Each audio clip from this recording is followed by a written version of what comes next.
ଶ୍ରୀ ଶ୍ରୀ ବଡ଼ଦା ଯେ ଶ୍ରୀ ଶ୍ରୀ ବଡ଼ଦା ନାଁଟି ଯଦି କେବଳ ଖାଲି ଜଣେ ଲୋକ କହିବ ଶ୍ରୀ ଶ୍ରୀ ବଡ଼ଦା କେବଳ ତା ଭିତରେ ଗୋଟେ ରୋମାଞ୍ଚ ସୃଷ୍ଟି ହବ, ସେ ପୁଲକିତ ହେଇ ଉଠିବ। ଆଉ ଯିଏ ବି ଶୁଣୁଛି ତା ଭିତରେ ମଧ୍ୟ ସେଇ ଗୋଟେ ଭାବ ସଞ୍ଚାର ହବ। ତାଙ୍କ ନାମରେ ଏତେ ରହିଛି ରସ, ଏତେ ରୋମାଞ୍ଚ ରହିଛି, ଏତେ ସ୍ପନ୍ଦନ ରହିଛି।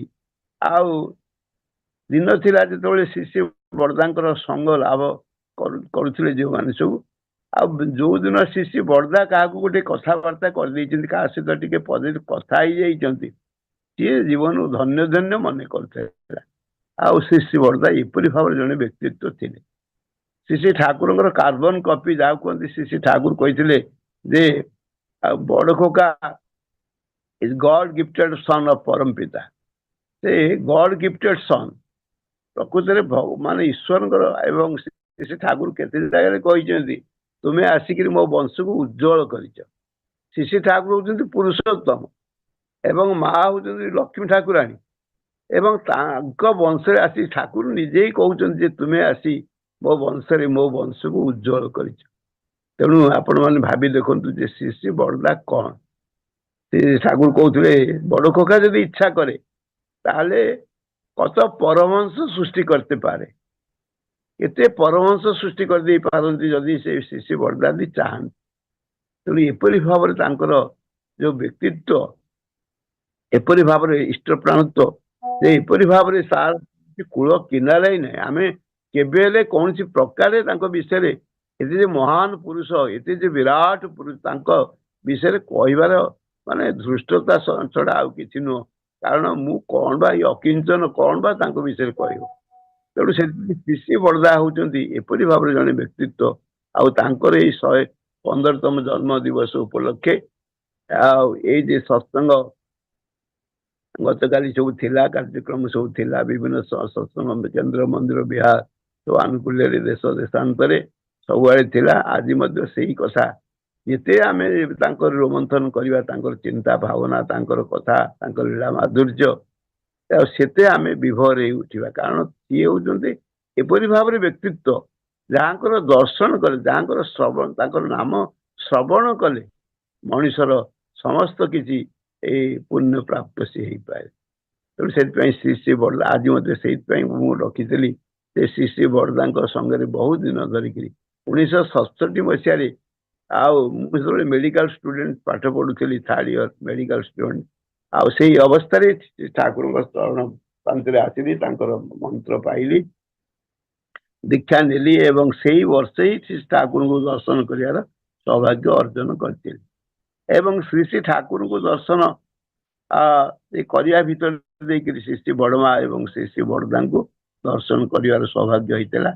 ଏବଂ ସେଇ ଦିନ ଠାରୁ 67 ମସିହା ଠାରୁ 94 ମସିହା ପର୍ଯ୍ୟନ୍ତ 27 ବର୍ଷ ଧରିକିରି ଶ୍ରୀ ଶ୍ରୀ ବଡ଼ଦାଙ୍କର ସଙ୍ଗ ସାଥିତ୍ୟ ଲାଭ କରିବାର ସୌଭାଗ୍ୟ ମୋର ଜୀବନରେ ହେଇଛି। ତେଣୁ ବଡ଼ଦାଙ୍କ ସହିତ ଗୋଟେ ଏପରି ଭାବରେ, ମୁଁ ସେ କଥା କାଲି ଗୋଟେ ସତ୍ସଙ୍ଗରେ କହୁଥିଲି ଯେ ମୋର ପ୍ରକୃତରେ ଯେମିତି ଭାବରେ ସବୁ ପଶୁ, କୁକୁର, ବିଲେଇ, ସେମାନେ ସବୁ ଆଖି ତାଙ୍କର ଜନ୍ମ ହୁଅନ୍ତି ଥରେ, ତାଙ୍କ ଆଖି ଫିଟେ ଆଉ କିଛି ଦିନ ପରେ ଜନ୍ମ ହୁଅନ୍ତି, ଏଇ ଆଖି ଫିଟେ। ସେଇପରି ଭାବରେ ଠାକୁରଙ୍କୁ ମୁଁ ଦର୍ଶନ କରିଛି ସତ, ନର ବିଗ୍ରହ ଭାବରେ। ଆଉ ସେ ଯେ ପରମ ପୁରୁଷ, ଯେ ବିଶ୍ୱ ଦୁନିଆର ଯେ ମାଲିକ, ସମସ୍ତ ବିଶ୍ୱର ବିଶ୍ଵେଶ୍ୱର ଯିଏ, ସିଏ ଯେତେବେଳେ ନର ରୂପରେ ଆସନ୍ତି ଆଉ ତାଙ୍କୁ ଦର୍ଶନ କରିବା ସୌଭାଗ୍ୟ, ଏଇଟା ହଉଛି କୋଟି ଜନ୍ମର ତପସ୍ୟାର ଫଳସ୍ୱରୂପ। କିନ୍ତୁ ତାଙ୍କ ବିଷୟରେ କିଛି ବୁଝିବା ଜାଣିବା ପୂର୍ବରୁ, ମୋ ଆଖି ଫିଟିବା ପୂର୍ବରୁ ସିଏ କିନ୍ତୁ ଆମ ଚକ୍ଷୁ ଅଡୁଆଳକୁ ଚାଲିଗଲେ। ଏବଂ ତାଙ୍କୁ ଆଉ ସେଇ ସୁଯୋଗ ମୁଁ ଆଉ ପାଇଲି ନାହିଁ, ତାଙ୍କୁ କିଛି ଜାଣିବା ପାଇଁ, ବୁଝିବା ପାଇଁ, ତାଙ୍କର କିଛି ସେବା ଦେବା ପାଇଁ ଆଉ ସେଇ ସୁଯୋଗ ମତେ ମିଳିନଥିଲା। ଏବଂ ମନେ ମନ ଭିତରେ ଗୋଟେ ଯୋଉ ଯେ ଗୋଟେ କ୍ଷୋଭ, ଗୋଟେ ଯେ ଦୁଃଖ, ଗୋଟେ ଏପରି ଭାବରେ ଗୋଟେ ମନରେ ରହିଗଲା। ପରବର୍ତ୍ତୀ ସମୟରେ ଶ୍ରୀ ଶ୍ରୀ ବଡ଼ଦାଙ୍କର ଏଇ ଯେ ସାନ୍ନିଧ୍ୟ ଲାଭ କରି, ଆଉ ଶ୍ରୀ ଶ୍ରୀ ବଡ଼ଦାଙ୍କର ଏଇ ଯୋଉ ତାଙ୍କର ଯୋଉ ନିର୍ଦ୍ଦେଶ, କେତେ ଯୋଉ ଯାହା କିଛି ମତେ ସବୁ ଦେଇଥିଲେ, ତାକୁ ପରିପାଳନ କରିବା ଭିତରେ ଦେଇକିରି ମୁଁ ସେଇ, ଆଉ ଶ୍ରୀ ଶ୍ରୀ ଦାଦା ମତେ ସେ ସୁଯୋଗ ଦେଇଥିଲେ ଏଇ ପୁରୀରେ 1992 ମସିହାରେ। ଆଉ ଶ୍ରୀ ଶ୍ରୀ ବଡ଼ଦାଙ୍କର ସେବା କରିବ, ଡାକ୍ତରୀ ସେବା କରିବା ପାଇଁ ଏବଂ ଶ୍ରୀ ଶ୍ରୀ ବଡ଼ଦାଙ୍କ ଆଦେଶତ ପକେଇବା ତାଙ୍କ ଦେହରେ, ତାଙ୍କର ବ୍ଲଡ ପ୍ରେସର ବାନ୍ଧିବା, ତାଙ୍କର ଟେମ୍ପରେଚର ଦେଖିବା, ଔଷଧ ଖୁଆଇବା, ଏ ସବୁ ଭିତରେ ଦେଇକିରି ସେଇ ଯୋଉ ଯୋଉ ଯୋଉ ଅପାସରା ଯୋଉ ଯୋଉ ସ୍ମୃତି ରହିଥିଲା, ଯୋଉଟାକୁ ଯେ ମନ ଭିତରେ ଯୋଉଟା ଥିଲା ତୃଷ୍ଣା ଥିଲା ଠାକୁରଙ୍କୁ ଏମିତି ସେବା ଦେଇଥାନ୍ତି, ଠାକୁରଙ୍କ ପାଖରେ ଏପରି ଭାବରେ କିଛି ଆଉ ତାଙ୍କୁ ମାନେ ସ୍ପର୍ଶ କରିବାର ସୌଭାଗ୍ୟ ଲାଭ କରିଥାନ୍ତି। ତେଣୁ ଏପରି ଭାବରେ ସେ ସମସ୍ତ ଆଶା ଏ ପରମ ପୂଜ୍ୟପାଦ ଶ୍ରୀ ଶ୍ରୀ ଦାଦା ପରିପୂରଣ କଲେ ଶ୍ରୀ ଶ୍ରୀ ବଡ଼ଦାଙ୍କର। କାରଣ ଶ୍ରୀ ଶ୍ରୀ ଠାକୁର କହୁଥିଲେ ବଡ଼ କକା ମୁଁ ଯା ବଡ଼ କକା ତା, ଆଉ ସେ ହଉଛି ମୋର ଟଙ୍କାର ଏପିଟ ସେପିଟ, ମୁଁ ଗୋଟିଏ ପାର୍ଶ୍ୱ ହେଲେ ସେ ଆଉ ଗୋଟେ ପାଖ। ତେଣୁ ଏପରି ଭାବରେ ସେ ଆଉ ତେଣୁ ଶ୍ରୀ ଶ୍ରୀ ଠାକୁର ଏବଂ ଶ୍ରୀ ଶ୍ରୀ ବଡ଼ଦା ବହୁ ଏଇ ଖଡେର ଘରେ ଯେତେବେଳେ ଠାକୁର ଥାଆନ୍ତି, ଆଉ ଦିନେ ହଠାତ୍ କରି ବଡ଼ଦାଙ୍କୁ ବଡ଼ କକାଙ୍କୁ ଡାକିଲେ, କହିଲେ ତୁ ଆ ଏଇଠି ବସ। ବହୁ ଭାବରେ ଠାକୁର ମାନେ ଇଏ କରି ଜିଦ୍ ଧରିଲେ ଏବଂ ଶ୍ରୀ ଶ୍ରୀ ବଡ଼ଦା କିଛି ସମୟ ପାଇଁ ବସିଥିଲେ ଠାକୁରଙ୍କ ଆସନରେ, ତାପରେ ଉଠି ଆସିଲେ। କୌଣସି ଦିନ କେବେ ଠାକୁର ବୋଲି ଛଡା ସେ ବାବା ବୋଲି କେବେ ସମ୍ବୋଧନ କରିବା ଶୁଣାଯାଇନାହିଁ। ସବୁବେଳେ ଠାକୁର ଠାକୁର ଠାକୁର।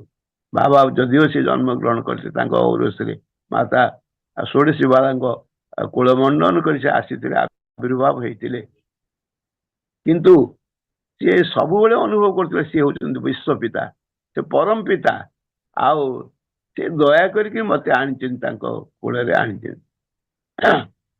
ଶ୍ରୀ ବଡ଼ଦାଙ୍କର ଯେତେବେଳେ ସେ ଗର୍ଭରେ ଥାଆନ୍ତି, ଏଇ ମାତା ଷୋଡ଼ଶୀ ଦେବୀ ସେତେବେଳେ ସେ ବହୁ ସନ୍ନ୍ୟାସୀ ସବୁ ଆସିଛନ୍ତି ଏବଂ ସେମାନେ ତାଙ୍କୁ ସବୁ କହିଛନ୍ତି ଯେ ଆପଣଙ୍କ ଗର୍ଭରେ ଏଇ ଯେ ସନ୍ତାନ ଆସୁଛନ୍ତି ଖୁବ୍ ଜଣେ ତେଜିଆନ, ଏପରି ଭାବରେ ଗୋଟେ ହନୁମାନ ଆଏଗେ ଆଉ ଆଗ ଲଗାଗେ, ଯେ ହନୁମାନ ଆସୁଛନ୍ତି ଏବଂ ନିଆଁ ସବୁଆଡେ ଲଗେଇଦେବେ, ଇଷ୍ଟ ନିଆଁ, ଇଷ୍ଟଙ୍କର ଏଇ ଯୋଉ ଅଗ୍ନି ସେ ସବୁଆଡେ ଘରେ ଘରେ ପୁରେ ପୁରେ ଏମିତି ଭାବରେ ଚାହିଁଥିଲେ।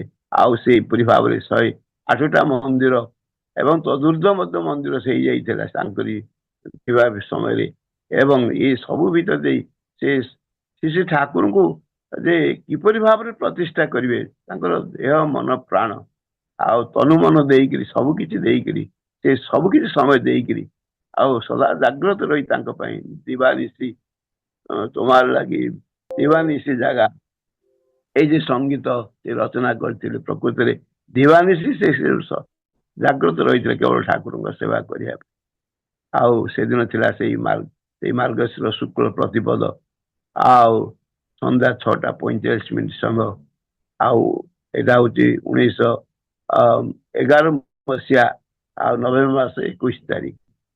ତେଣୁ ସେଇ ଦିନଟିକୁ ଆମେ ଦିବସ ଭାବରେ ଆମେ ତାକୁ ପରିପାଳନ କରି ଆସିଛେ ଏବଂ ଆଜି 115ତମ ଜନ୍ମ ତିଥି ଆଉ ଜନ୍ମ ଦିବସ ଉପଲକ୍ଷେ ଏ ସତ୍ସଙ୍ଗ ଏ ଆଲୋଚନା ଯୋଉ ଚାଲିଛି, ଆଉ ସେଇ ହଉଛନ୍ତି ସେଇ ଶ୍ରୀ ଶ୍ରୀ ବଡ଼ଦା।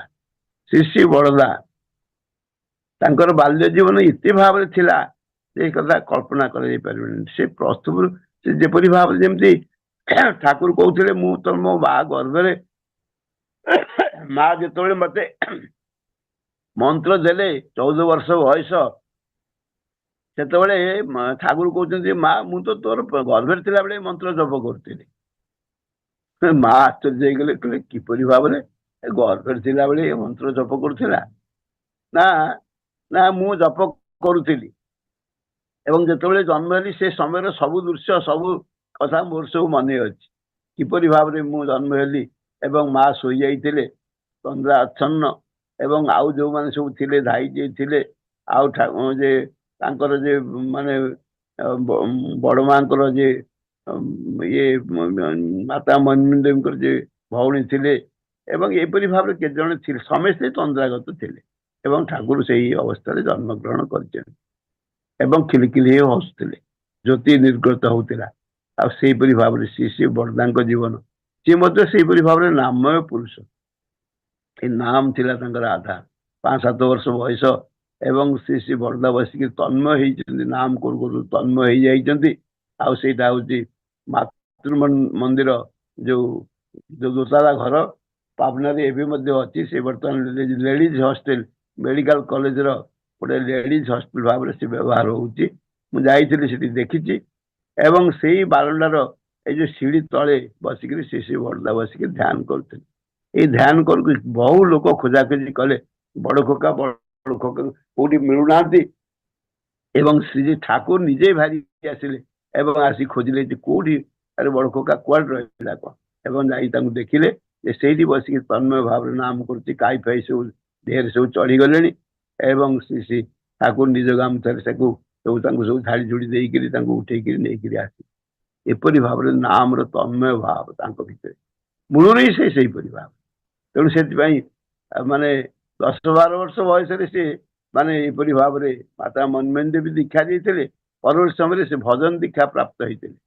आउ 19-20 वर्ष बयस भजन दीक्षा से चलती साधना जगतर शेष स्तर जेपरी भाव श्री श्री बड़दा एपरी भाव सबकि साधना अधिगत से करते समस्त किसी से अधिकारी होते कहते सबू दिगरु कौ दिगटी कम नाला जेपरी भाव थे माने राति उठती एवं राति माने 1:30 यहपरी भाव बसिक से भजन करती भजन कर सेठू एमती भाव से गीत सब के रचना करती गीत बोलती एवं गीत हारमोनियम विभिन्न इंस्ट्रूमेंट जहाँ किसी से चाहिए सबकि से बजी चाहिए सबकि माने अधिगत से करते ठाकुर को लेकर बड़ माँ को लेकर मुझे निजे देखी 1968 मसीह आउ से ठाकुर से बड़ माँ को लेकर गाड़ी ड्राइविंग कर गाड़ी नहीं बुलिया नौले एवं पुणी आनिक से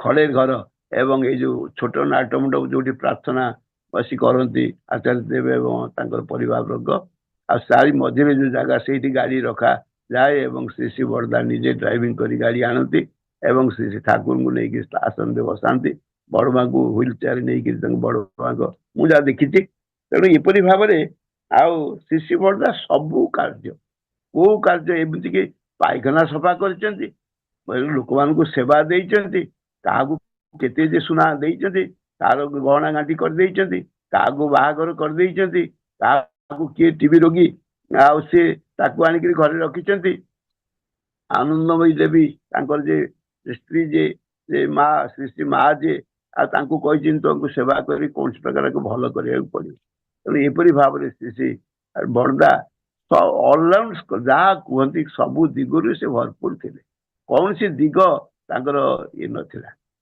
एवं थे गोपाल विश्वास थे कहते प्रेसिडेंट सत्संग से दी प्रेसिडेंट सत्संग गोपाल विश्वास से कहते गोटे नई कूल एपरी भाव गोटे पत्थरटे पड़ी आम के 5-7 जन अच्छु एवं श्री श्री बड़दा कहले पत्थरटा को किए घुंचे दे पार आउ गोटे हाथ में चेष्टा कर एमाने गोटे हाथ कौन 2 हाथ जिते प्रकार समस्ते लगी पड़ी समस्ते मिसिक से पत्थर को घुंचे पारे अर्थात श्री श्री बड़दा यही टिके खाली हाथ मारिकी टिके हाथ देदेले से पत्थर घुंची चलीगला गड़ीगला तेणु एपरी भाव समस्त शक्तिर से अधिकारी थे माने जो आसुले स्कूल पाठ पढ़ुले से गोटे आसुले आ गोटे जन सांग साथी था गोटे मुसलमान पढ़ा देकी से आसुले आसला भर देखागला से गोटे कांदना लहरी एमती आसला से भाविले ये किए कांदुचे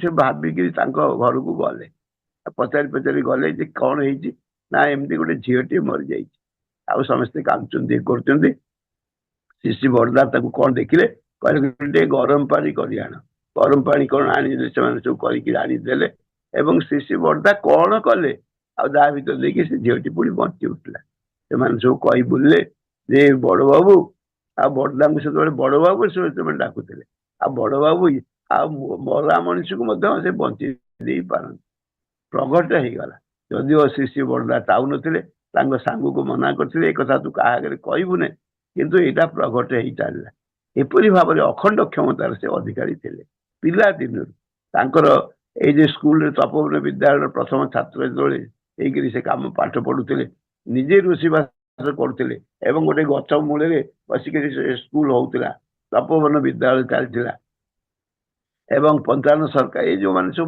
सब थे सब पाठ सब पढ़ाऊे श्री श्री बड़दा रोषेबास करती जो 4-5 जन जो मैंने छात्र प्रथम अवस्था से सब एपरी भाव सब सब रोषेईवास करती गुरुजी रोषेईवास कर सब धुआधुई कर पुणी से गचर टांगी दिखती चली जाती तेणु एपरी भाव समस्त कर्म को कर्म एमती भाव ना कौन केते सेवा से देते सामाजिक सेवा से गोल्ड मेडल मिलता तेणु पिलादिने एपरी जो अवस्था से अवस्था आम कल्पना कर जोता सिलेटर चंडीपाठ पर्यंत सबू दिगरे से धुरंधर थे थे जा 14 वर्ष बयस जात्रा देखा गंजी टे पिंचती शीत दिन आ पावना बहुत शीत बहुत ठंडा पड़े आउ से गोटे एमती जात्रा देखु निद लगी से जड़े गोटे पाखे बस जड़े लोक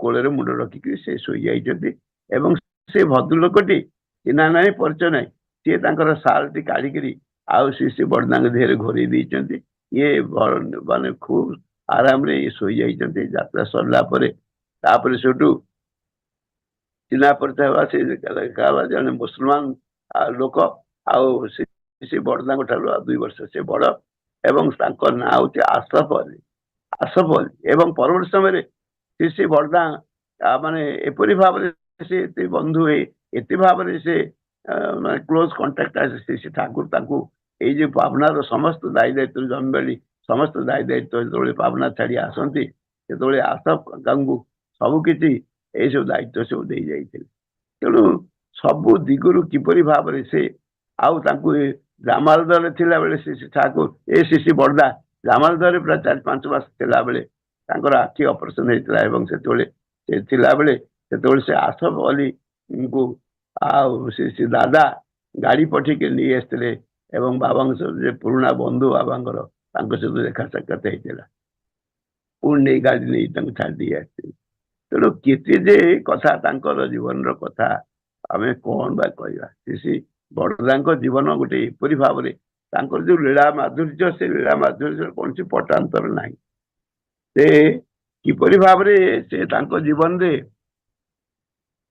सब घटी जो घटना सब श्री ठाकुर श्री बड़दा थे माने एमती बांकुड़ार सत्संग विहार जो गुरु भाई मैंने सब आसने श्री बड़दा पाखे नवेदन करुँच आज्ञा ये जो गंधेश्वरी नई से नईटा आस्ते आस्ते जमी माड़ी आसमर सत्संग विहार बाउंडरी पखापाखि हो गला भांगीदेव सब नष्ट भष्ट होमें केते कष्ट करी इष्ट प्रतिष्ठा कल्पे सत्संग विहार गढ़ीचु आउ श्री बड़दा कहले तुम गोटे कम कर तुम्हें समस्ते जाकि गंधेश्वरी नई पाखे छिड़ा प्रार्थना कर आम बहु कष्ट करी पुरुषोत्तम प्रतिष्ठा कल्पे मंदिर सत्संग विहार करूँ आपण दया करमको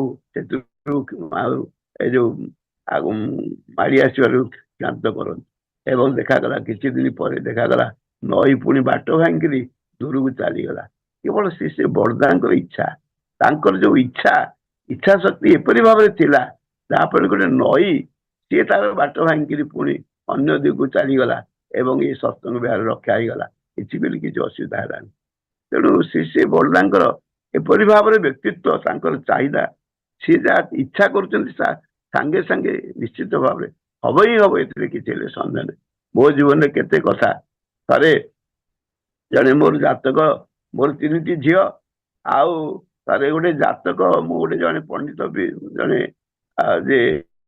जड़े विशिष्ट पंडित पाखे देखली एवं से कहले कहले नाई नाई तुम जीवन तुम पुओ भाग्य ना तुम 7टा झी आउ कौन सी प्रकार किसी माने पुओ हबार किसी ना चांस किसी ना एपरी भाव जो शुणागला से मो सहधर्मिणी मत बाध्य कला तुम आउ गोटे विवाह कर गोटे विवाह कौन करेंगे तेरे मो कह तार जदि से झी हुए तो जात कहे मो भाग्य तो पुओ ना एपरी भाव जो श्री बड़दा पाखे से जावेदन कला एवं सका कि खियापिया कि ना एपरी भाव श्री बड़दा पाखे नवेदन कला कर बसी थाए आउ श्री बड़दा स्नान सरला स्नान समय यहाँ नवेदन करागला आमर जतिन बोस जतिन ଯେ ପୂଜନୀୟ ଆମର ଯତୀନ୍ଦ୍ର ମୋହନ ବସୁ ଆସିଷ୍ଟାଣ୍ଟ ସେକ୍ରେଟାରୀ ଥିଲେ, ସେ ନିବେଦନ କଲେ।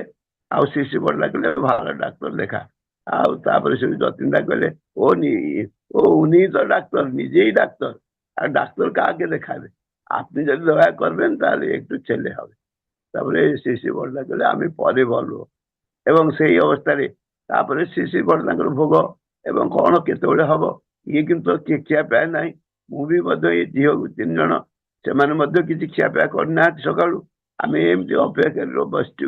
ତାପରେ ଶିଶି ବଡଲା ଭୋଗରାଗ ଗଲା ପରେ ଟିକେ ବିଶ୍ରାମ ନେଇ ସେଇ ଗୋଟେ ଛୋଟ ଘର ଆଉ ବଡ ଏଇ ଯୋଉ ଷୋଡଶୀ ଭବନରେ ଶିଶି ବଡଲା ଏବଂ ରାଙ୍ଗାମା ପୂଜନୀୟ ରାଙ୍ଗାମା ସେ ବସିଥାନ୍ତି ଏବଂ ଆମକୁ ଡକେଇ ପଠେଇଲେ। ସେଇଠି ଆମେ ଗଲୁ ଏବଂ ଏ ଯାହା କିଛି ସବୁ କହିଲେ, ଗୋଟେ ନିର୍ଦ୍ଦେଶ ଦେଲେ ଏବଂ ତା ସାଙ୍ଗେ ସେ ଆଶୀର୍ବାଦ କଲେ ଯାହା ହେବାର ছেলে হবে। ଏବଂ ତାଙ୍କ କଥା ଯେ ସିଏ କହିଛନ୍ତି ନିଶ୍ଚିତ ଭାବରେ, ଏବଂ ସେଇ ଥରକ ଏଇ ପୁଅଟି ଜନ୍ମ ହେଲା। ତେଣୁ ଏପରି ଭାବରେ ତାଙ୍କ ସେ ଯଦି କହିଛନ୍ତି କିଛି କଥା ସେଇଟା ନିଶ୍ଚିତ ଭାବରେ ଯେ ଫଳ ଫଳେ ଏ କଥା ଆମେ ବହୁ ଭାବରେ ବହୁ କ୍ଷେତ୍ରରେ ସେ ପରୀକ୍ଷା କରି ଦେଖିଛୁ। ଶିଶି ଠାକୁରଙ୍କ ପାଖକୁ ଶିଶି ବଡଲାଙ୍କ ପାଖକୁ ଆସାମର ଜଣେ ଗୁରୁ ଭାତ ଆସିଛନ୍ତି। ସେ ହେଉଛନ୍ତି ଗୋପାଳ କୃଷ୍ଣ ଚକ୍ରବର୍ତ୍ତୀ ଏବଂ ସେ ଜଣେ ଟିଚର ଥିଲେ। ଏବଂ ତାଙ୍କ ହାତରେ ଘା ହେଲା। ସେ ଘା ଏପରି ଭାବରେ ହେଲା ସେ ଆଉ ଶୁଖିଲା ନାହିଁ। ଯେତେ ଇଞ୍ଜେକ୍ସନ, ଯେତେ ଔଷଧ, ଯେତେ ଯାହା ସବୁ କରାଗଲା ସେ ସବୁ କିଛି ଆଉ କିଛି କାମ ଦେଲା ନାହିଁ। ଆଉ ସବୁ ହାତ ଯୋଉ ମାଂସ ସବୁ ଆସ୍ତେ ଆସ୍ତେ ସବୁ ଯେମିତି ମାନେ ଖସି ପଡିଲା, ସବୁ ପଚିକିରି ସବୁ ଖସି ପଡିଲା, ଦୁର୍ଗନ୍ଧ। ଆଉ ସେ ଟିଚରସିପ କରୁଥିଲେ। ଆଉ ତାଙ୍କ କ୍ଲାସକୁ ଆଉ ପିଲାମାନେ କେହି ପଶିଲେ ନାହିଁ। ତାଙ୍କ କ୍ଲାସକୁ ଯିବା ପାଇଁ ସବୁ ହେଜିଟେଟ୍ କଲେ। ଆଉ ତାଙ୍କର ହେଡମାଷ୍ଟର କହିଲେ ତୁମେ ଯାଅ ଭଲ ଡାକ୍ତର ଦେଖେଇବ, ନହେଲେ ତମ ଗୁରୁଙ୍କୁ ଯାଇକିରି କୁହ। ସେ କହିଲେ କେତେ ତ ଡାକ୍ତର ଦେଖେଇଲି, ଆଉ ପୁଣି କଣ କଲିକତାରେ ଦେଖେଇବି, ଯାଉଛି ଠାକୁରଙ୍କ ପାଖରେ ବଡଦାଙ୍କ ପାଖକୁ। ଏବଂ ବଡଦାଙ୍କ ଯିବା ଭିତରେ ଦେଇକିରି ଦାଦାଙ୍କ ସହିତ ବୁଝିପାର ସେ ଦାଦାଙ୍କ ସହିତ ଦେଖା ସାକ୍ଷାତ ହୁଏ। ଦାଦା ତାଙ୍କ କଥା ନିବେଦନ କରନ୍ତି ଶିଶି ବଡଦାଙ୍କ পাখে যে এইরকম একটা মানে হাতে ঘা আর ভালো হয় না, বহু চেষ্টা করে কিছু হয় না। শিশি বড়দা কইলে ওর বাড়িতে যে ঠাকুরের মন্দির আছে ସିଏ ସିଏ କହୁଛନ୍ତି ଆଜ୍ଞା ମୋର ଠାକୁର ଘର ଅଛି, ମନ୍ଦିର ତ ନାହିଁ। ଆଉ ସେଇ କଥା ଶ୍ରୀ ଦାଦା ତାଙ୍କୁ ଟିକେ ଆଉ ଟିକେ ବଡ ପାଟିରେ କହିଲେ ଆଜ୍ଞା ମୋର ହାତେ ଘା ନା, ତାই তো বলছি। ଏ ବଡ ପାଟିରେ ଆଉ ଟିକେ ଚଢା ଗଳାରେ କହିଲେ ତାই তো বলছি ସେ ଗୋଟେ ମନ୍ଦିର କରୁ। ସେଇ ମନ୍ଦିର ଏଇ ମନ୍ଦିର କରିବା ଭିତରେ ଦେଇକି ଆସ୍ତେ ଆସ୍ତେ ଆସ୍ତେ ଆସ୍ତେ ଘା ଟା ଶୁଖି ଶୁଖି ଆସିଲା ଏବଂ ମନ୍ଦିର ମୁଣ୍ଡି ମରିବା ସାଙ୍ଗରେ ହାତ ଘା ମଧ୍ୟ ଭଲ ହେଇଗଲା। କାମିନୀକାନ୍ତ ଡେକା ପରବର୍ତ୍ତୀ ସମୟରେ ସେ ଆସାମର ସେ ଶିଶି ବଡଦାଙ୍କ ପାଖରେ ନିବେଦନ କଲେ ଆଜ୍ଞା ତାର ହାତରେ ଘା ହେଇଥିଲା, ଆଉ ଆପଣ କିଛି ଇଞ୍ଜେକ୍ସନ ଔଷଧ ବଲମ କିଛି ବୋଲି କିଛି ବ୍ୟବସ୍ଥା କଲେ ନାହିଁ। ଆଉ ତାକୁ କହିଲେ ମନ୍ଦିର କରିବା ପାଇଁ, ମନ୍ଦିର କରୁ କରୁ ତା ହାତ ଭଲ ହେଇଗଲା। ଇଏ କୋଉ କୋଉ ପ୍ରକାର କଣ ଟ୍ରିଟମେଣ୍ଟ ଆମେ ତ କିଛି ଆକୁ ବୁଝିପାରୁନୁ। ଶ୍ରୀ ବଡଦା କହିଲେ ଯେ ପୂର୍ବ ଜନ୍ମରେ ଗୋଟେ ଏମିତି ଭାବରେ ସମୁଦ୍ର କୂଳରେ ଆଉ ଗୋଟେ ଥିଲା ଲୋକଟିଏ ଥିଲା ଏବଂ ସିଏ ସବୁ ସାମୁଦ୍ରିକ ଜୀବ ସବୁ ଧରୁଥିଲା। ଏଇ ଧରିବା ଭିତରେ ଦେଇକି ଗୋଟେ ସାମୁଦ୍ରିକ ଜୀବ ସାଙ୍କୁଚ ମଗର ଏପରି ଭାବରେ କିଏ ହବ ତାକୁ ହାତରେ ଗୋଟେ ଆଘାତ କଲା, କାମୁଡି ଦେଲା ଏବଂ ସେଠି ଗୋଟେ ଘା ହେଲା। ଏବଂ ସେ ଘା ହେଇକି ଯେତେ ଦିନ ସେ ଭୋଗ କରିବାର ଥିଲା ସେ ଭୋଗ ହେଇପାରିଲା ନାହିଁ। ତା ପୂର୍ବରୁ ସେ ଲୋକଟି ମରିଗଲା। ଏବଂ ଯେତେବେଳେ ଏ ଜନ୍ମରେ ଯେତେବେଳେ ସେ ପୁଣି ସେଇ ବୟସରେ ଆସି ପହଞ୍ଚିଲା ସେ ହାତରେ ତାର ଘାଟା ହେଲା। ତେଣୁ ମୁଁ ଦେଖିଲି ଯେ ତାର କର୍ମ ଫଳ ତାକୁ ଏପରି ଭାବରେ ଘା ତାର ସୃଷ୍ଟି କରି ଚାଲିଛି। ସେ କୌଣସି ଡାକ୍ତରୀ ଔଷଧରେ ଭଲ ହବ ନାହିଁ। ଏଇ କର୍ମଫଳ ତ୍ୟାଗ ପାଇଁ ମୁଁ ଯାହା କହୁଥିଲି କାର୍ଯ୍ୟ କରି ଯାହା ପାଅ ଇଷ୍ଟ କାର୍ଯ୍ୟ ଯଦି ଯାଅ ଦେଲେ হয় ଧନ୍ୟବାଦ ତାତେ କର୍ମଫଳ ତ୍ୟାଗ। ତେଣୁ କର୍ମଫଳ ତ୍ୟାଗ ହଉଛି ଇଷ୍ଟଙ୍କ ଠାକୁରଙ୍କ କର୍ମ ଯୋଗରେ ବ୍ୟାପୃତ ରହିବା। ଏଇ ମନ୍ଦିର କରିବା ଭିତରେ ଦେଇକିରି ତାର କର୍ମଫଳ ଖଣ୍ଡନ ହେଲା ଏବଂ ତାର ଏ ସମସ୍ତ ଘା ସମସ୍ତ କିଛି ଭଲ ଭଲ ହେଇଗଲା। ତେଣୁ ଏପରି ଭାବରେ ଶ୍ରୀ ବଡଦା ଯିଏ ଯାଉଥିଲେ ତାଙ୍କ ପାଖକୁ ତାର ଆଗତ ଭବିଷ୍ୟତ ସବୁ କିଛି ତାର ତାଙ୍କ ଆଖି ଆଗରେ ଧରା ପଡୁଥିଲା, ସ୍କ୍ରିନିଂ ହୋଇଯାଉଥିଲା। ଯେପରି ଭାବରେ ଶ୍ରୀ ଠାକୁରଙ୍କ ଜୀବନରେ ବହୁ ଯୋଉମାନେ ଆସିଛନ୍ତି ଯେପରି ଭାବରେ ସବୁ ଭିତରେ ଠାକୁର କିନ୍ତୁ ତାଙ୍କୁ ଦେଖିପାରିଛନ୍ତି। ତାଙ୍କ ଜନ୍ମ ଜନ୍ମାନ୍ତର କଥା ସବୁ ଯେପରି ଭାବରେ ଦେଖିପାରୁଥିଲେ ଏବଂ ସେଥିପାଇଁ ତାଙ୍କର ସେହିପରି ଭାବରେ ବ୍ୟବସ୍ଥା କରୁଥିଲେ। ଶ୍ରୀ ବଡଦା ମଧ୍ୟ ସେହିପରି ଭାବରେ ଏହିପରି ଭାବରେ ଯେ ତାଙ୍କର ଜୀବନ କେତେ ଯେ ପୂର୍ଣ୍ଣ ମାନେ କେତେ ଯେ ଭାବରେ ଚିତାକର୍ଷକ ତା କଳ୍ପନା କରି ହବନି। ଆଉ ଜଣେ ମାନେ ଗୋଟେ ଜଣେ ଅନଏମ୍ପ୍ଲଏଡ ବିକମ୍ ପାସ୍ କରିଛନ୍ତି। ଆଉ ଶ୍ରୀ ବଡଦାଙ୍କୁ କହିଲେ ବଡଦା ମୋର କିଛି ଚାକିରି ବାକିରି ହଉନାହିଁ, ନା ବି କଣ କରିବି, ଆଉ ସଂସାର ଚଳିବା ପାଇଁ କିଛି ମୋର ବାଟ ନାହିଁ। ବଡଦା କହିଲେ ପାଠ ପଢିଛୁ? ନା ହଁ ଆଜ୍ଞା ବିକମ୍ କରି। ନା ବଡଦା କହିଲେ ତୋ ଘର ପାଖରେ ଷ୍ଟେସନ ଅଛି? ନା ହଁ ଷ୍ଟେସନ ଆଜ୍ଞା ଅଛି।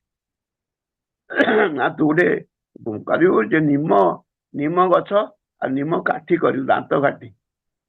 ସବୁଦିନେ ଭୋର ଭୋର ଯାଇକିରି ଅତି ଅନ୍ଧାରରୁ ଆଉ ଷ୍ଟେସନରେ ଦାନ୍ତ କାଠି କିଏ ନବ, ଦାନ୍ତ କାଠି କିଏ ନବ, ଏପରି ଭାବରେ ସବୁ ଡାକିବୁ।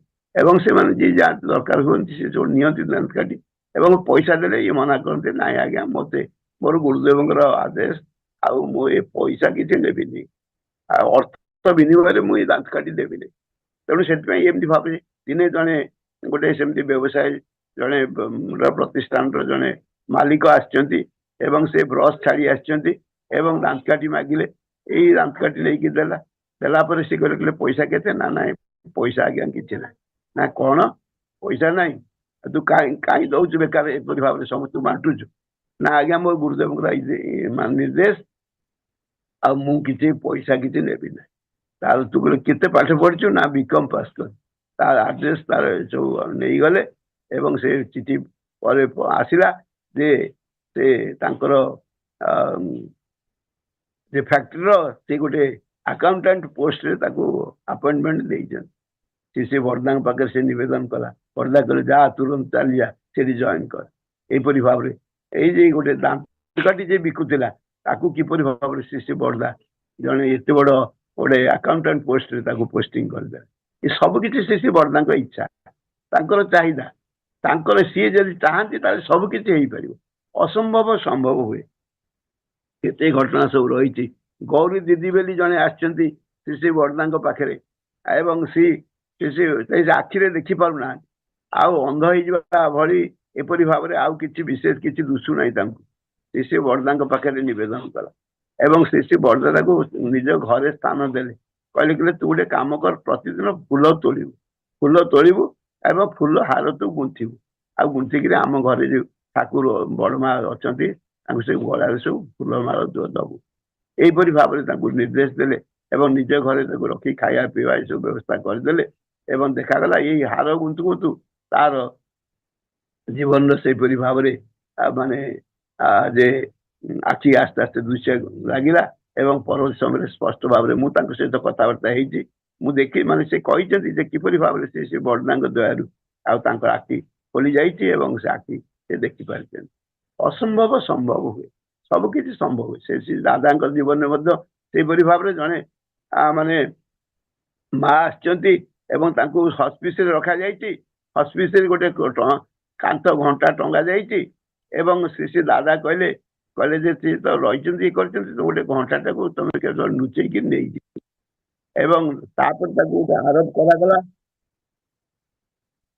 ତାପରେ ତାପରେ ଗୋଟେ ଶୁଭୁଛି ସୁଭାଷ ଭାଇ, ଶୁଭୁଛି? ହ୍ୟାଲୋ। ଆଜ୍ଞା ଶୁଭୁଛି ଶୁଭୁଛି। ଆଚ୍ଛା, ଏ ଫୋନ ଚାଲି ଆସୁଛି ତ। ଆଉ ଶ୍ରୀ ଦାଦା କହିଲେ ତାକୁ ସେ ଅଲକ୍ଷରେ ତାର ସେ ଘଣ୍ଟାଟାକୁ ନେଇଯିବ ଏବଂ ଆରୋପ କରିବ ଯେ ତମେ ଚୋରି କରି ନେଇଛ। ଏପରି ଭାବରେ ବହୁତ ତାକୁ ସବୁ ଜିଜ୍ଞାସା କଲେ। ଏପରି ଭାବରେ ସବୁ ବହୁତ ପ୍ରକାର ଗାଳି ଗୁଲଜ କଲେ ଯେ କଣ ତମେ ଏତେ ବଡ ଲୋକ, ଜଣେ ଏପରି ଭାବରେ ଲୋକ ସମ୍ଭ୍ରାନ୍ତ ବଂଶୀୟ ଏ ଘଣ୍ଟାଟାକୁ ଚୋରି କରି ନେଇଛ। ଏବଂ ଦେଖି ସେ ଏକଦମ କାନ୍ଦିଲା, ଏକଦମ କାନ୍ଦି କାଟି ଏକଦମ ଲୁହରେ ଏକଦମ ଗଡିଗଲା ଏକଦମ। ଏହିପରି ଭାବରେ ଏମିତି କିଛି ମାନେ ହବା ଦିନ ଯିବା ଭିତରେ ଦେଇକିରି ଆସ୍ତେ ଆସ୍ତେ ତାର ଆଖିରେ ସେ ଦେଖିପାରିଲା ଏବଂ ତାର ଅନ୍ଧତ୍ୱ ନିବାରଣ ହେଇଗଲା। ତେଣୁ ଏ ଠାକୁର ପରିବାର ଯେ ଆଚାର୍ଯ୍ୟ ପରମ୍ପରା, ସେ ଏପରି ଭାବରେ ସେ ସମସ୍ତେ ସେଇ ଗୋଟିଏ ଯେ ଇଚ୍ଛା କରିଛନ୍ତି ସେ ଆଖିରେ ସେ ଦେଖିବ। ତେଣୁ ଶ୍ରୀ ଠାକୁର ଯେପରି ଭାବରେ କରିଥିଲେ ଏତେ ଲୋକଙ୍କୁ ସେ ଆଖି ଦୃଷ୍ଟି ଶକ୍ତି ଦାନ କରିଛନ୍ତି, ତାର କୌଣସି କୂଳ କିନାରେ ନାହିଁ। ତେଣୁ ଶ୍ରୀ ବଡଦା ଶ୍ରୀ ଦାଦା ସେଇପରି ଭାବରେ ସବୁ ଆଉ ଆଉ ସିଏ ହଉଛନ୍ତି ଯେ ଯାଆନ୍ତି ଶ୍ରୀ ବଡଦା କୁହନ୍ତି ଇଷ୍ଟ ପ୍ରସଙ୍ଗରେ ଅଛି ସଦ୍ଗୁରୁ। ସଦ୍ଗୁରୁ ଗୋଟେ ଡେଫିନେସନ ଦେବା ପାଇଁ ଯାଇ ଶ୍ରୀ ବଡଦା କହୁଛନ୍ତି ଜନ୍ମ ଜନ୍ମାନ୍ତର ସାଧନା ସାଧନା ଭିତରେ ଦେଇକରି ଯିଏ ତାଙ୍କୁ ସମ୍ପୂର୍ଣ୍ଣ ଭାବରେ ଭଲ ପାଆନ୍ତି, ସେ ଇଷ୍ଟଙ୍କୁ ପୁରା ଭାବରେ ସମ୍ପୂର୍ଣ୍ଣ ଭାବରେ ଭଲ ପାଆନ୍ତି। ଆଉ ସେଇ ଯେ ସିଏ ହୁଅନ୍ତି ପରବର୍ତ୍ତୀ ସମୟରେ ସେ ହଉଛନ୍ତି ସଦ୍ଗୁରୁ। ଆଉ ସେ ସଦ୍ଗୁରୁ ତାଙ୍କ ଦୟାରୁ ସମସ୍ତ ଜୀବ ଜଗତର ଯେ କଲ୍ୟାଣ ହୁଏ ଏଥିରେ କିଛି ହେଲେ ସନ୍ଦେହ ନାହିଁ।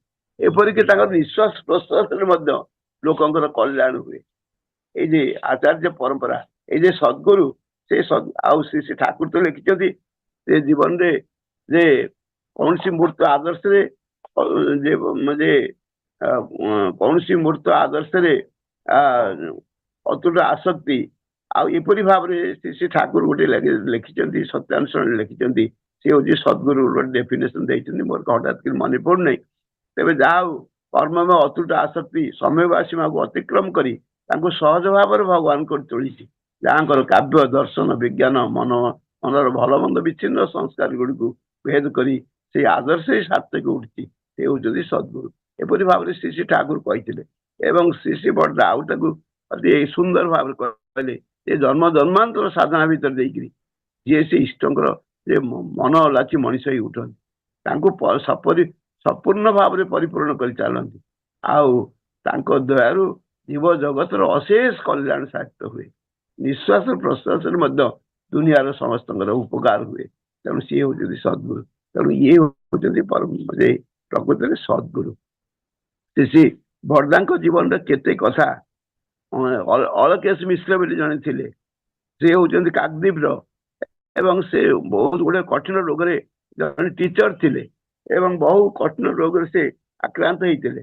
ସେ ବଡ଼ଦାଙ୍କ ପାଖରୁ ମାନେ ଖବର ମାନେ ପାଇଲେ ଯେ ଶ୍ରୀ ବଡ଼ଦାଙ୍କ ପାଖକୁ ଗଲେ ତାଙ୍କୁ ଯଦି ଦୟା ହବ ତାହେଲେ ସେ ଭଲ ହେଇପାରିବେ।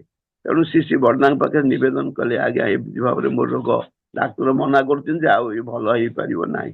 ଶ୍ରୀ ବଡ଼ଦାଙ୍କ ଦୟାରୁ ସେ ଆସ୍ତେ ଆସ୍ତେ ଭଲ ହେବାକୁ ଲାଗିଲେ ଏବଂ ତାଙ୍କୁ ଏ କାକଦ୍ୱୀପ ମନ୍ଦିର ତିଆରି କରିବା ଭିତରେ ଦେଇକିରି ତାଙ୍କୁ ଆଦେଶ ଦେଇଥିଲେ। ଏବଂ କାକଦ୍ୱୀପ ମନ୍ଦିର ତିଆରି ଭିତରେ ଦେଇକିରି ସେ ଯେତେ ଲାଗି ରହିଲେ ସେତେ ତାଙ୍କର ରୋଗ ସବୁ ଆସ୍ତେ ଆସ୍ତେ ଭଲ ହେଇଗଲା। ତେଣୁ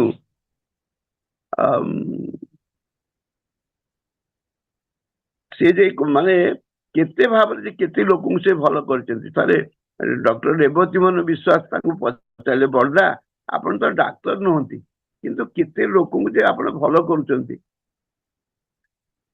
ଆଉ ସେ କେମିତି କରୁଛନ୍ତି? ସେ ବଡ଼ଦା କହିଲେ ମୁଁ ଠାକୁରଙ୍କ ପାଖରେ ପ୍ରାର୍ଥନା କରେ।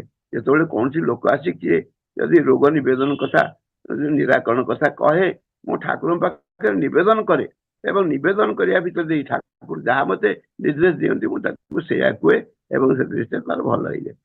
ଚକ୍ଷୁଷ ଭାବରେ ସେ ଠାକୁରଙ୍କ ସହିତ ସେ କଥାବାର୍ତ୍ତା କରନ୍ତି। ଠାକୁରଙ୍କ ସହିତ ଠାକୁର ଅବର୍ତ୍ତମାନ ହେଲେ ମଧ୍ୟ ସେ ବଡ଼ଦା ଏପରି ଭାବରେ ଜଣେ ବ୍ୟକ୍ତି ଥିଲେ ଯିଏକି ସେ ଠାକୁରଙ୍କ ସହିତ ପ୍ରତି ମୁହୂର୍ତ୍ତରେ ଯୋଗସୂତ୍ର ସ୍ଥାପନ କରି ଚାଲିଥିଲେ।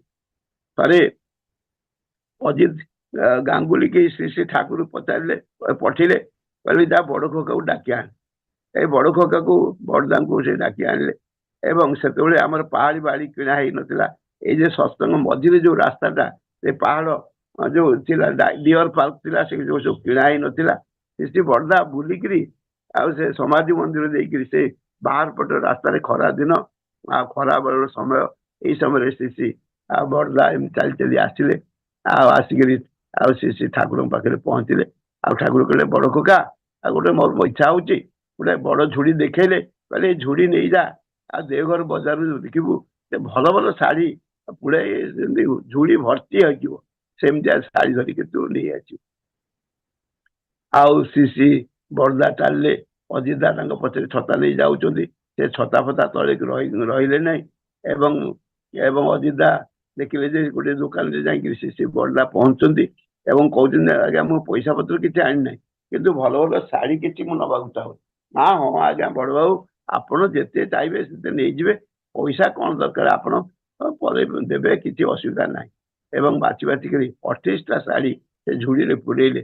ଝୁଡ଼ିରେ ଝୁଡ଼ି ହେଲା, ବିରାଟ ବଡ଼ ଝୁଡ଼ି ଏବଂ ତାକୁ ଧରି ମୁଣ୍ଡରେ ମୁଣ୍ଡେଇକିରି ଆସୁଥାନ୍ତି। ଅଜିତା ଯେତେ କହିଲେ ଯେ ଆଜ୍ଞା ମୁଁ ମୁଣ୍ଡେଇ ଯିବି ଚାଲି, ଆପଣ ଛତା ତଳେ ଚାଲନ୍ତୁ।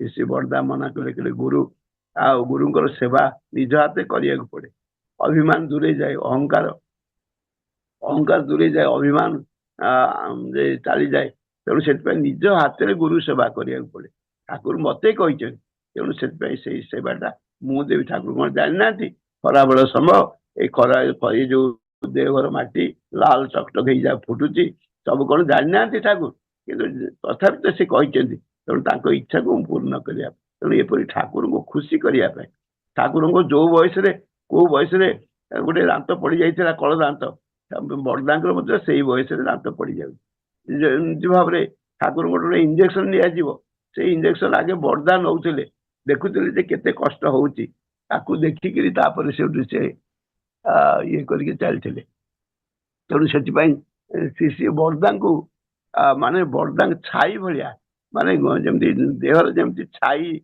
भाया से भाव में बड़दा से ठाकुर पाखापाखि से रोते तेणु केते प्रकार से केते लोक से जे माने जड़े गोटे दियासिल व्यवहार करके पकई से बड़दा कहते ओके लागल ना तो दियासिल कौन गोटे जीवन अच्छी जीवन जे क्या दिहरे सी देखुं कि तो कई लोक ना दियासिल तो मुझे पकईदेली ये क्या दिहरे क्या लगिला आ श्री बड़दा कहते ओके ओके से दियासिल केते कष्ट हो तू कम सारू रखी था माने जमती भाव जत्न सहित रक्षा कर रखी था तू एमती फोपाड़ी देलु केते कष्ट हो दियासिल गोटे जीवन अच्छी से कथा तो आम कान उठला दिन आम के जानू श्री ठाकुर जीवन में सेमती देखा जाए ये गछ डाल भांगी जाऊँगी से ठाकुर हाथ जमती भाव में रड़ हो भांगी जाऊँगी श्री ठाकुर माने गाड़ी टे हाउस मैंने कलिकता गाड़ी आनी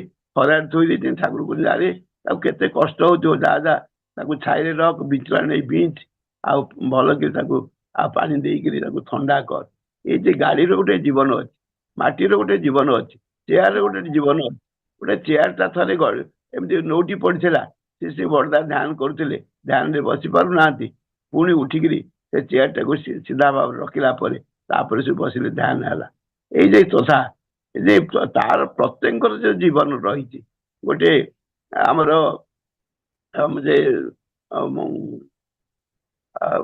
ये जड़े भक्त जड़े श्री बड़दा घर सब रिमोडलिंग करते से मगटा पाइखाना मगटा बहुत माने समीर पर्वत आ पाइखाना मगटा कहते मसीहा सब पुराणा हो गला गोटे नुआ मग रखिकी से पुराणा मगटा को नहीं गले श्री बड़दा जो पशिले कहले किए ये मगटा किए बदल से मगटा मोर कुआड़ गला एवं समस्ते कहले आज्ञा समीर पर्वत एमती कर डाकिले कहले किरे मत न पचारि मोर मगटा कौन नहीं जाइचु ना आज्ञा गोटे नुआ मग थोड़ी आटा बहुत मसीहा हो जाता ना केते दिन धरिकी से मत सेवा कर तू एपरी भाव में तू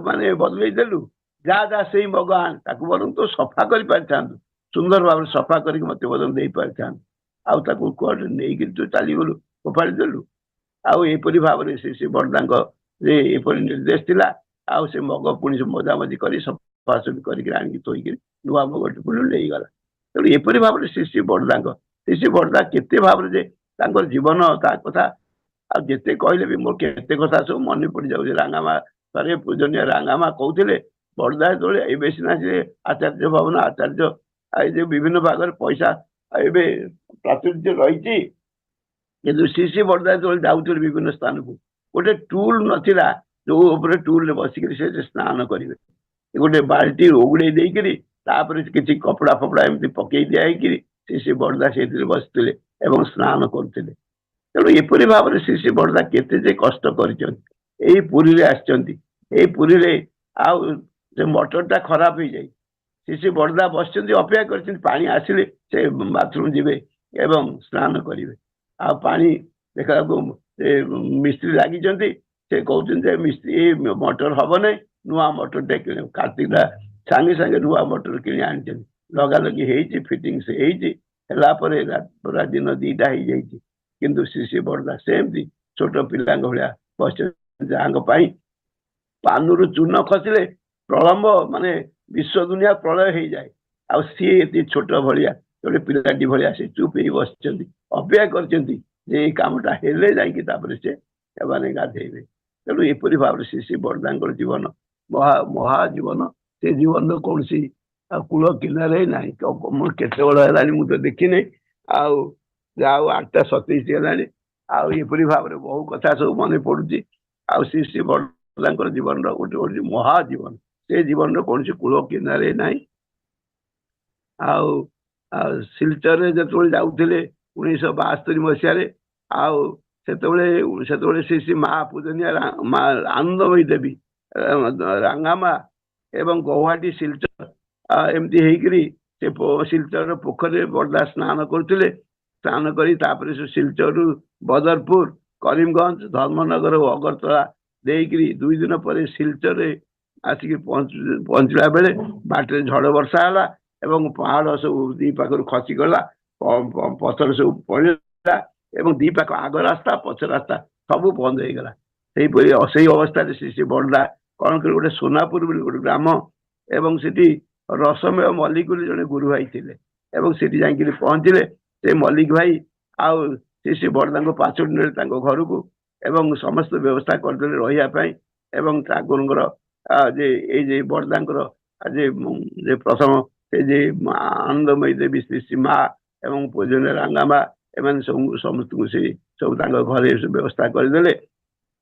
जो मैंने सब भाई मैंने आसते श्री श्री बड़दा कहले सब आनंद बजार सब कर यही भाव 7 दिन धरिकी चलला दुकान बजार सब शेष हो गला कारण दुकान कमोडिटीज किसी तो आसुना एफागुर सेफागुर आसुना तेणु यही अवस्था श्री श्री बड़दा ना शुणिक लोक हजार हजार लोक आसिले दर्शन कर शुणिले कमी आनंद बजार किसी जिनस पत्र ना गाँ गंडा केते भारत सब आसला भर्ती हो गला एवं ये चाउल डाली पनीपरिया इत्यादि है आनंद बजार समस्ते प्रसाद ग्रहण से श्री बड़दा जो चाहती से जो रुहति देखा हजार हजार लोक पचे पचे सब चलती केते जो शानदार जो व्यवहार गोटे चिना बादाम बिक्री करिया बिक्री गोटे रिक्शा जो नदिया गोटे रिक्शा हठात कर बसीगले श्री श्री बड़दा एवं एपरी भाव में बहु लोक सब आसी प्रणामी सब से रिक्शा सब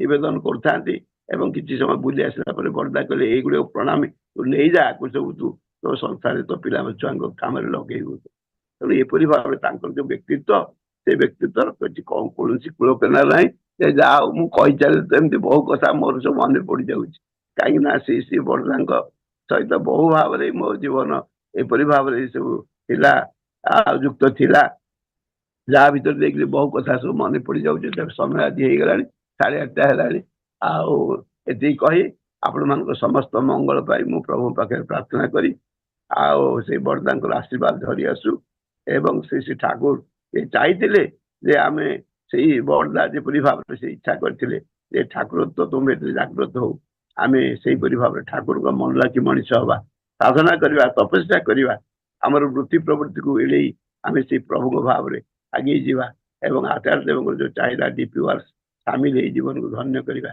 समस्त मंगल पाई प्रभु पाखे प्रार्थना करी मो वक्तव्य सांग कर जय गुरु। आज्ञा जय गुरु बहुत